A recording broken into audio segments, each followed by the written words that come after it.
Hello, welcome to knowledge hub. Knowledge hub के इस video में आपका स्वागत है। आज के इस मॉक टेस्ट में हम मराठा साम्राज्य से संबंधित प्रश्नों को हल करेंगे। यह प्रश्न विभिन्न प्रतियोगी परीक्षाओं में या तो पूछे जा चुके हैं या जिनके पूछे जाने की संभावना है। तो बिना देरी किए हुए शुरू करते हैं आज का वीडियो। पेशवा बाजीराव एवं छत्रपति राम राजा के बीच हुए संगोला संधि, जो कि 1750 ईस्वी में हुई थी, के संबंध में क्या सत्य है? ऑप्शन ए, यह संधि पूना सम्मेलन में सभी प्रमुख मराठा सरदारों की उपस्थिति में किया गया। बी, छत्रपति राम राजा द्वारा संगोला नामक इस दस्तावेज पर हस्ताक्षर करने के कारण यह संगोला संधि कहलाया। सी, केंद्रीय सरकार का पूरा दफ्तर सतारा से पूना कर दिया गया एवं पेशवा राज्य का सर्वे सर्वा बन गया। डी, उपर्युक्त में सभी। इस प्रश्न का सही जवाब होगा ऑप्शन नंबर डी, उपर्युक्त में से सभी। उपर्युक्त सभी कथन सत्य है। 62वां प्रश्न है, किस मराठा सरदार ने पूर्व में बंगाल, बिहार, उड़ीसा में 1741 से 1751 के बीच मराठा शक्ति का प्रसार किया और बंगाल के नवाब अलीवर्दी खां को संधि करने पर विवश किया? Option A, Raghuji Bhosle. B, Raghunath Rao. C, Malhar Rao. D, इनमें से कोई नहीं। 62वें प्रश्न का सही उत्तर होगा option number A, Raghuji Bhosale. Raghuji Bhosale. 63वां प्रश्न है, किस मराठा सरदार ने 1758-59 में पंजाब विजय किया?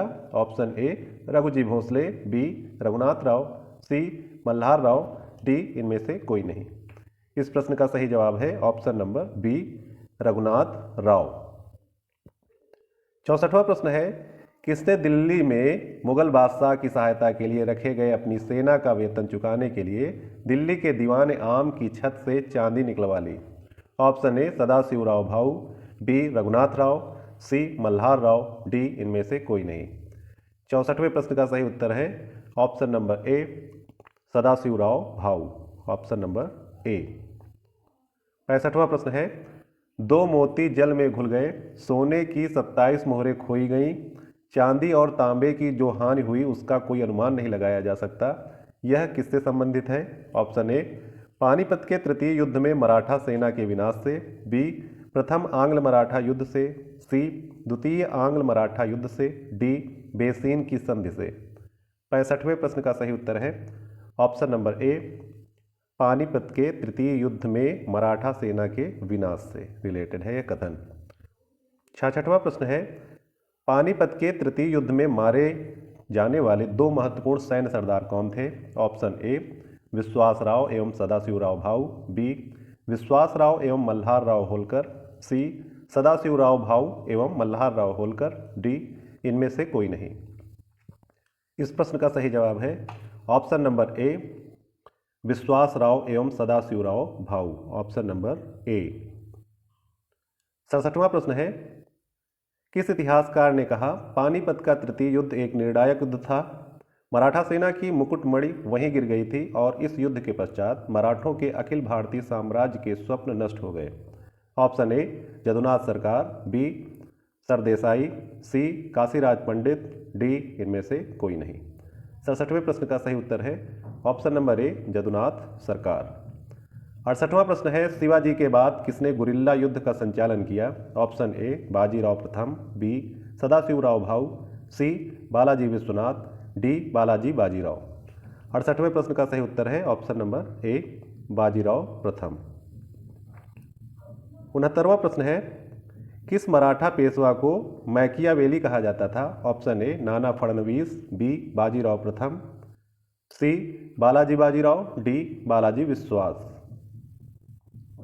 इस प्रश्न का सही जवाब है ऑप्शन नंबर ए, नाना फडणवीस। ऑप्शन नंबर ए, नाना फडणवीस। 70वां प्रश्न है, निम्न में किसने पानीपत के तृतीय युद्ध में संगठित मराठा सेना का नेतृत्व किया? Option A, Dattaji Scindia. B, Vishwasrao. C, Sadashivrao Bhau. या फिर डी, मल्हार राव होलकर। 70 प्रश्न का सही जवाब है ऑप्शन नंबर सी, सदाशिवराव भाऊ। ऑप्शन नंबर सी। 71 नंबर प्रश्न है, पानीपत के तृतीय युद्ध के परिणामों से पेशवा बालाजी बाजीराव को गहरा आघात लगा जिससे उसकी मृत्यु हो गई। बालाजी बाजीराव के बाद बने पेशवाओं को कालक्रमानुसार सजाइए। 1, माधवराव। बी, नारायण राव। 3, माधवराव नारायण। 4, बाजीराव द्वितीय। इनको कालक्रमानुसार सजाना है। तो सबसे पहले माधवराव, उसके बाद नारायण राव है, फिर माधवराव नारायण, फिर बाजीराव द्वितीय लास्ट में। इस तरह से 1 2 3 4 यह सही क्रम है। इस प्रश्न का सही जवाब होगा ऑप्शन नंबर ए, 1 2 3 4। 72वां प्रश्न है, वर्ष 1771 में दिल्ली की गद्दी पर शाह आलम द्वितीय को पुनर्स्थापित करने वाला मराठा सरदार कौन था? Option A Mahadji Scindia, B Nana Phadnavis, C Malhar Rao Holkar, D इनमें से कोई नहीं। इस प्रश्न का सही जवाब है option number A Mahadji Scindia. Option number A Mahadji Scindia. 73 number प्रश्न है, किसे अंतिम महान पेशवा कहा जाता है? Option A Madhavrao Narayan, B Madhavrao, C Narayan Rao, D Raghunath Rao. 73 number प्रश्न का सही जवाब है option number E, B Madhav Rao, option B. 74 number प्रश्न है, किस पेशवा के अबोध होने के कारण मराठा राज्य की देखरेख बड़ा भाई बार भाई नाम की 12 सदस्यों की एक परिषद करती थी? Option A Madhavrao, B Madhavrao Narayan, C Narayan Rao, D Raghunath Rao. 74 number प्रश्न का सही जवाब है option number B Madhavrao Narayan. 75 number प्रश्न है, किसके शासनकाल में प्रथम आंग्ल मराठा युद्ध 1775 से 1782 ईस्वी में हुआ? Option A Madhavrao, B Narayan Rao, C Madhavrao Narayan, D Bajirao द्वितीय। 75 नंबर प्रश्न का सही जवाब होगा option number C Madhavrao Narayan, option number C. 76 number प्रश्न है, द्वितीय आंग्ल मराठा युद्ध एवं तृतीय आंग्ल मराठा युद्ध के समय मराठा पेशवा कौन था? Option A Narayan Rao, B Madhavrao Narayan, C Bajirao द्वितीय, डी इनमें से कोई नहीं। 76 नंबर प्रश्न का सही जवाब है ऑप्शन नंबर सी बाजीराव द्वितीय, बाजीराव द्वितीय। 77 नंबर प्रश्न है, मराठा साम्राज्य का अंतिम पेशवा कौन था? Option A Madhavrao, B Narayan Rao, C Madhavrao Narayan, D Bajirao द्वितीय। 77 नंबर प्रश्न का सही उत्तर होगा ऑप्शन नंबर डी बाजीराव द्वितीय। मराठा साम्राज्य का अंतिम पेशवा था बाजीराव द्वितीय। 78 नंबर प्रश्न है, सुमेलित करें सूची 1 को सूची 2 के साथ। सूची 1 में संधि के नाम दिए हुए हैं और सूची 2 में वर्ष दिया हुआ है। मिलान करते हैं। सूरत की संधि कब हुई थी? तो सूरत की संधि हुई थी 1775 ईस्वी में। 1 को 1 से मिलाएंगे। पुरंदर की संधि कब हुई थी? तो पुरंदर की संधि हुई थी 1776 में। बड़गांव की संधि कब हुई थी? बड़गांव की संधि हुई थी 1779 ईस्वी में। सालबाई की संधि कब हुई थी? 1782 ईस्वी में। तो इस तरह से इस प्रश्न का सही जवाब होगा 1 2 3 4 ऑप्शन नंबर ए। 79 नंबर प्रश्न है, सुमेलित कीजिए सूची 1 संधि का नाम और सूची 2 वर्ष। देवगांव की संधि कब हुई थी? तो देवगांव की संधि हुई थी, कब हुई थी? देवगांव की संधि, सुरजी अर्जुन गांव की संधि, राजपुर घाट की संधि, ये 3 संधियां हैं। आपको बताना है किस वर्ष हुई थी। तो देवगांव की संधि हुई थी 1803 ईस्वी में और सुरजी अर्जुन गांव की संधि हुई थी, ये 1803 ईस्वी में हुई थी और राजपुर घाट की संधि हुई थी 1805 में। इस तरह से इस प्रश्न का सही उत्तर होगा ऑप्शन नंबर ए 1 2 3। 80 नंबर प्रश्न है, तृतीय आंग्ल मराठा युद्ध जो कि 1817-18 के दौरान हुआ था, उसके दौरान हुई सबसे अंतिम संधि कौन सी थी? ऑप्शन ए नागपुर की संधि, बी पूना की संधि, सी मंदसौर की संधि, डी कानपुर की संधि। इस प्रश्न का सही जवाब होगा ऑप्शन नंबर डी कानपुर की संधि, ऑप्शन डी। 81 नंबर प्रश्न है, मराठा सचिवालय क्या कहलाता था? Option A Phad, B Swaraj, C मुगतई, डी इनमें से कोई नहीं। इस प्रश्न का सही जवाब होगा ऑप्शन नंबर ए फाद। मराठा सचिवालय फाद कहलाता था, ऑप्शन नंबर ए। 82 नंबर है, तृतीय आंग्ल मराठा युद्ध जो कि अंग्रेजों एवं मराठों के बीच अंतिम युद्ध था, का क्या परिणाम हुआ? ऑप्शन ए, पेशवा का पद समाप्त कर दिया गया एवं बाजीराव द्वितीय को पेंशन याफ्ता बनाकर बिठूर, जो कि कानपुर के निकट है, उसमें रहने के लिए भेज दिया गया। ऑप्शन बी, पेशवा के प्रदेश पूना को अंग्रेजी राज्य में मिला लिया गया। सी, अन्य छोटे छोटे मराठा राज्य कंपनी के अधीनस्थ हो गए। डी, उपर्युक्त सभी। 82 नंबर प्रश्न का सही जवाब है ऑप्शन नंबर डी, उपर्युक्त सभी। ये तीनों कथन सही है, ऑप्शन नंबर डी। 83 नंबर प्रश्न है, किस मराठा सरदार ने सेना का गठन यूरोपीय ढंग से किया? Option A, Mahadji Scindia. B, Raghunath Rao Raghoba. C, Malhar Rao Holkar. D, इनमें से कोई नहीं। इस प्रश्न का सही जवाब है option number A, Mahadji Scindia. Option number A. 84 number प्रश्न है, सूची 1 को सूची 2 के साथ सुमेलित कीजिए। सूची 1 में राज्य क्षेत्र दिया हुआ है और सूची 2 में उसके संस्थापक।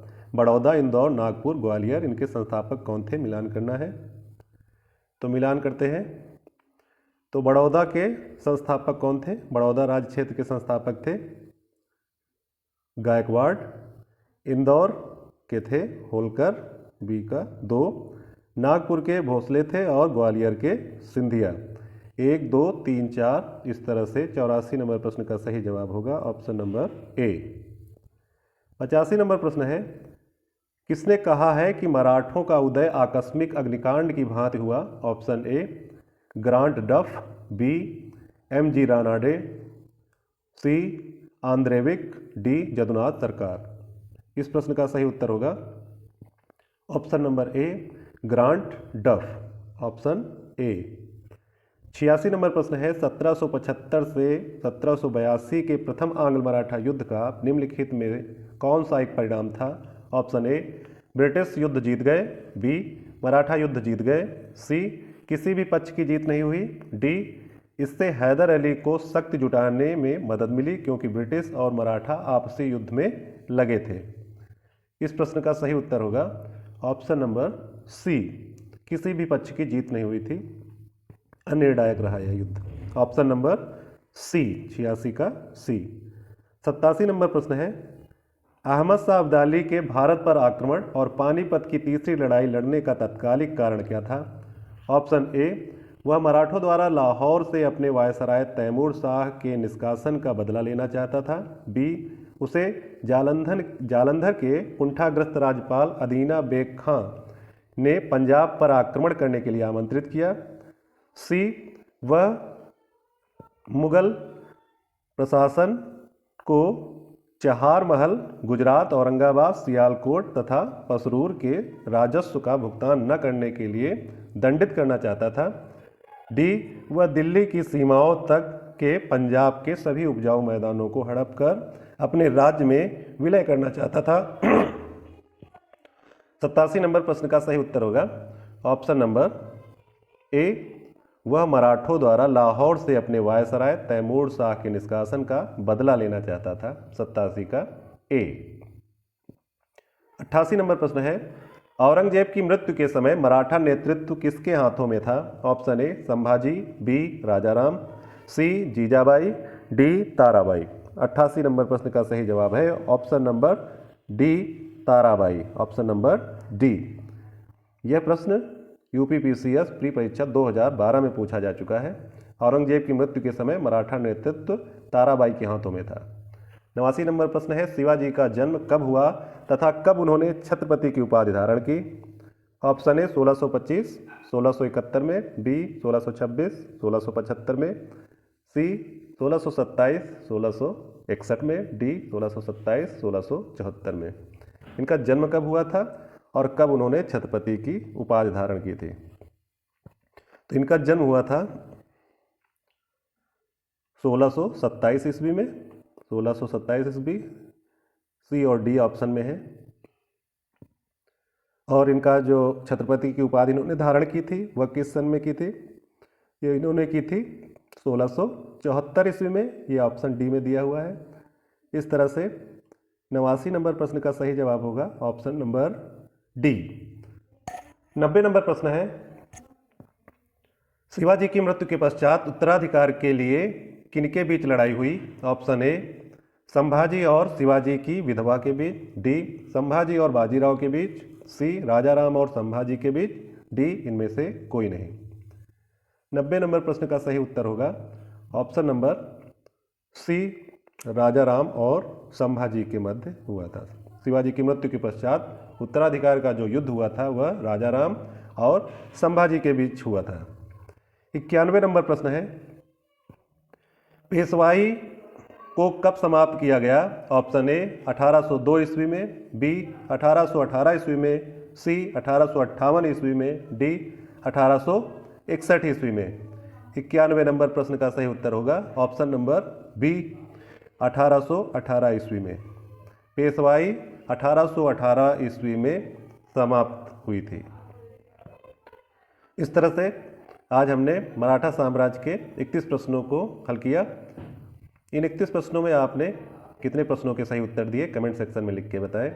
अगले वीडियो में जल्द ही मिलेंगे, तब तक के लिए धन्यवाद, नमस्कार।